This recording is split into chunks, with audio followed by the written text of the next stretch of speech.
blown out, you're going to see those jump time points. I mean, that's what it all comes down to when it comes down to fantasy stats. Yeah, I agree with you on that. All right, well, looking over at the Jets side, now I'll tell you on FanDuel and all my daily sites, after the first 2 weeks of the season, I had the Jets in pretty much every lineup for my defense.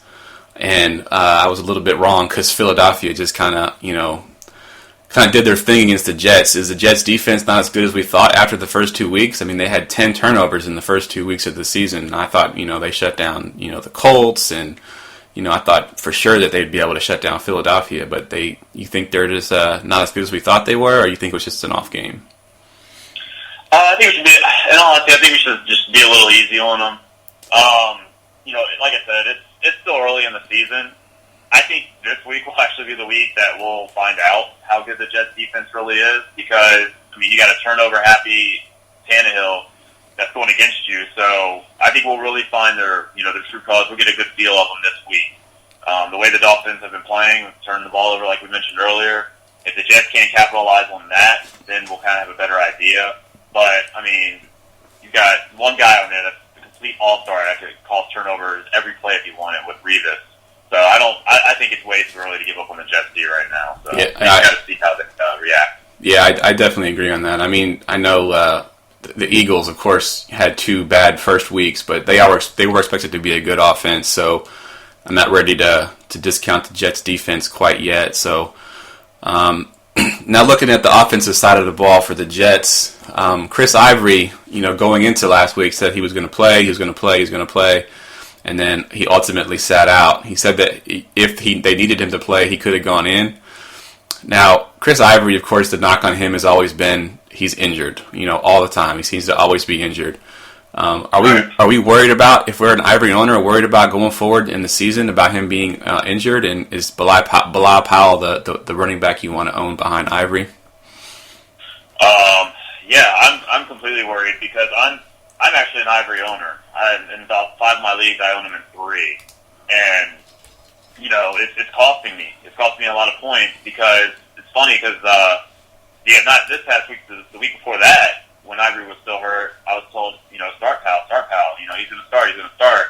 And then come game time, it's, they're rushing the ball to Ivory. So it's like, if you're playing daily fantasy, it's almost like I just want to completely fade unless you're ready to just either switch him in for Powell or pivot to another running back. You really don't know. You're told he's injured all week, and then come game day, he's getting bulk of the carries. And then this past week, he's saying he's hurt, he's ready to go, but then they're benching him. Yeah. So I don't know. It's in all honesty, I wouldn't really rely on him at this rate because I don't know if he's hurt. I don't know if he's just not involved in the offense. I don't know about if he's missing practices. I just don't know what's going on in that locker room. But I know if I have an all-star running back, which I don't think I is, if he's not hurt, he's going to be in the game. So I'm not sure what's going on with the locker room with Ivory there, but it worries me as an Ivory owner. I'm going to hold on to him for another week or so, but I have no idea what to do. Yeah, I agree with you on that too. I think because I too am an Ivory owner, and I had to add Bilal Powell just an off chance that he would play. Luckily, I ended up benching both of them before the game started and put in Dion Lewis, so that was a good call on my part because I almost started Ivory and I would have been screwed. But yeah, I think it's definitely something to be worth monitoring. They do play the Dolphins this week, which the Dolphins haven't been very good against the run. Maybe the extra week, of not playing will allow Ivory to heal up and he can get back to being what he was in, I believe, week 1 when he had 2 touchdowns. All right, let's go ahead and move on to the next game we got here. And typically, when looking at this game, I would have thought that this would have been a blowout, but the way that the Colts have played lately, I'm not too sure. So we got the Jaguars going to Indianapolis to play the Colts. Of course, I mentioned the Colts have been struggling, I think, right up until about 6 minutes left in that Tennessee Titans game last week. I thought that they were going to lose again. Of course, then Luck just kind of woke up and took over the game and ended up bringing them back. But are we worried about the Colts? We got Andrew Luck there as a high round pick, first, second round. We had Frank Gore, who was going pretty high. Everyone was predicting Andre Johnson was going to have a huge comeback season. And we really haven't seen any of those 3 guys, get to the value that we had drafted them at. So are we worried about these guys, or you think it's just the early season getting used to each other? I would probably go with the latter on that one. I'm going to say it's early. Now, Andre Johnson, am I worried? Absolutely. But Andrew Luck, am I worried? No, there's no chance. I mean, we can't forget who Andrew Luck is. I mean, he's one of the best, if not the best, quarterback in the NFL as far as consistency and accuracy and everything else goes. I'm not too worried about that whatsoever. I think Frank Gore is going to get it going. Got it going last game with a pair of touchdowns. That offense they're going to tick. They start off to a slow start, but I mean, what NFL team hasn't? Do we really think? Let's say the Ravens. Do we really think they're going to remain 0-4, 0-3, 1-5? I don't see it. I think we just need to give them a little bit of time. I think they're finding themselves. Speaking of that, another team that we're going to be talking about here soon that I feel the same way about is probably the Giants. I think there's just a lot of teams that are starting off a little slow right now that we're going to see pick it up. This usually always happens. But the Colts are the one team I think that their offense is going to start ticking. If Gore can rush those linebackers back, it's going to give Andrew Luck some more time, and Luck will counter on that. So this is definitely not time to panic if you're a Colts fan there. Yeah, I'm with you on that. I actually did a Colts preview before the season started, and actually this is a pretty interesting thing that, if you out there, if you're an Andrew Luck owner, Andrew Luck for the entire season is going to play one game where weather could be a factor. He plays the Pittsburgh Steelers in week 10, week 12, whatever. The rest of his games are either in warm weather, outdoor stadiums, or in a dome. So when November rolls around and there's teams like, obviously the Packers, you got Rodgers playing in Green Bay and he'll be playing in Chicago. You're going to have Andrew Luck with perfect weather conditions pretty much game in and game out. So for the season, I'm definitely not worried about Luck.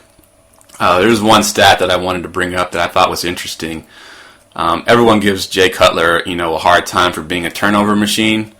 But from the start of last season to this season so far, Andrew Luck actually has more interceptions thrown than Jay Cutler. Now, I know Cutler is injured for some games, so that kind of skews the stats a little bit. But Luck does throw interceptions, but he usually he's able to counter that with touchdowns, and that's just not what he's getting right now. And I think that's why people are worried about Luck. They're like, oh, he threw 2 picks, but he's always thrown picks. He just counters that with 5 touchdowns, so it doesn't really hurt you as much. I think once they get their chemistry down, once T.Y. Hilton is, fully healthy, Moncrief seems to be stepping into that number 2 role. I think Andre Johnson will go into a third wide receiver, which maybe at his age is probably better for him. He'll get on the field less. So I think eventually, we'll, talking about the Colts as an offensive powerhouse. I just think right now they're kind of struggling to get used to each other. I agree with you on that one. Moving on to the Jags side. Not much to talk about them from a fantasy perspective. You got Allen Robinson, of course, and T.J. Yeldon are pretty much going to start for most teams week in and week out. Besides them, you think anyone is worthy of starting? Speaking of season-long leagues, I know there's some guys in there that are worth the daily looks, like the Hearns and Bortles occasionally on a good matchup. But you think there's anybody that you would be worth starting in a season-long league? Season long, it's hard to say. I will give you this little nugget, though. By no means do I think the Jags are going to come close to winning the game. I think Andrew Luck is going to go off, in my personal opinion. But I will tell you right now that the Colts are 24th in the league against the pass, against wide receivers. They've already given up 261 yards. Now, I'm going to tell you right now, Blake Bortles, he's going to get his 250. He might get a pair of touchdowns. If I own anyone on the Jags, whether it is Bortles, Hearns, or Robinson, and it's a season long, I may have to start them. Because even if the Colts pull away, there's going to be jump time points. Even if the Colts don't pull away, their defense is still suspect to the pass. This might be the one game where, if I have, not so much Bortles obviously, but if I have Robinson, I may be starting him. I may put him in that starting spot. Now, as far as the daily fantasy sport tidbit, I think this is also going to be the one game Mercedes Lewis decides to show up. It seems like they've been getting him a little bit more involved. And if you're gonna find a sneaky GPP play at tight end, Mercedes Lewis might be your guy to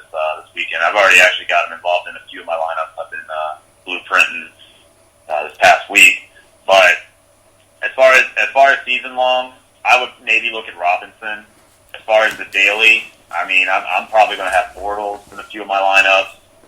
Like I said, Mercedes Lewis, obviously Hearns and Robinson. I mean, their whole offense, I might get involved because they're going to be very low owned. Yeah, I agree. Especially Mercedes. Yeah, I actually that's a good call on Mercedes. He actually had a pretty good preseason.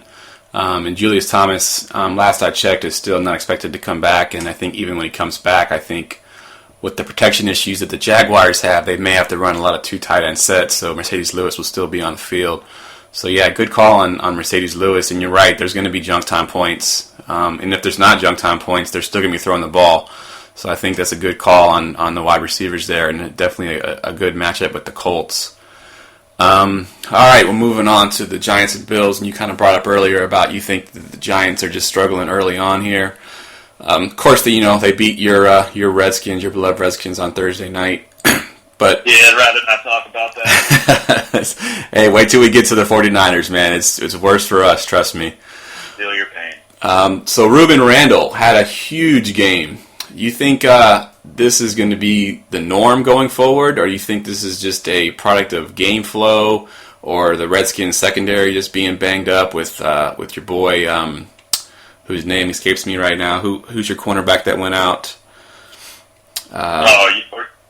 Were you talking about D'Angelo Hall? Yeah, D'Angelo Hall. Yeah, with him going out early in the game, you think Ruben Randle just kind of just came on because the Redskins couldn't cover anybody, or do you think this is a legit thing going forward? I think it's legit, man. I'm honestly a Ruben Randle fan. I've like I said, as far as daily fantasy this year, I've got a lot of lineups that are going to have him in it. I mean, the guy almost caught for 1,000 yards. He had 938 yards last season. Obviously, they're targeting him again. I look at it like ODB is going to be double teamed. Not like it matters because ODB is a freak in nature, but or OBJ, I don't know what I'm talking about. OBJ, he's a freak in nature, so he's going to catch over two defenders anyways. But they're going to be strapped. Defense is going to be strapping down on Odell, so it's going to leave Ruben in the slot. And Ruben's a great receiver. He averaged 13.2 yards last season. He completes that wide receiving core, and the man just catches the ball. He's got amazing hands. I'm high on Ruben Randle. I'm hoping not everyone's going to jump on his little bandwagon after that game he had against the boys, Messians. But I'm sold on him. I've always liked Ruben. I've got him in a few of my season-long leagues. I think he's the perfect wide receiver to get those touches, and especially with Victor Cruz still injured, should be returning shortly. You got to go Ruben. I mean, they're not going to throw to Beckham every play. They need that other wide receiver out there that they can rely on, and Ruben Randle is definitely that guy. I'm so sold on him. I think he's an awesome play this week. I think he's an awesome play for your season long, and I also think he's an awesome play for DFS. So I'm all the way on the Ruben Randle train. Okay, yeah, I think I'm actually on the opposite end of the fence, only because I owned Ruben Randle last year, and I actually looked up his stats, and I was like, man, he was a decent receiver last year. But then you look at some of the games that he has, and he goes off for games like this, and then he has games where he had, like in week 2, where he had 1 catch for 5 yards. And season long, it's tough to rely on that kind of production. Now, I could be wrong, and he could finally figure out a way to be consistent. But man, is he a headache, because you never know when he's gonna go off, or when the Giants are gonna look his way. I'd love to see it, because I did take a flyer on Ruben Randle in one of my leagues, so I do have him sitting on my bench, hoping that he does emerge. But being an owner from last year, I can tell you it's very frustrating to watch him have a game like this and then turn around and have a dud. But I hope you're right. I hope he definitely he steps up. Looking at the Giants running backs, pretty much there's not a whole lot there. We got Jennings, we got Vereen. No one's really emerged. Andre Williams, they're all kind of getting their touches. No one really seems to be fantasy relevant. You think that's going to be the case going forward, or you think eventually there'll be somebody there worth owning? If anything, it's only going to get worse, in my opinion.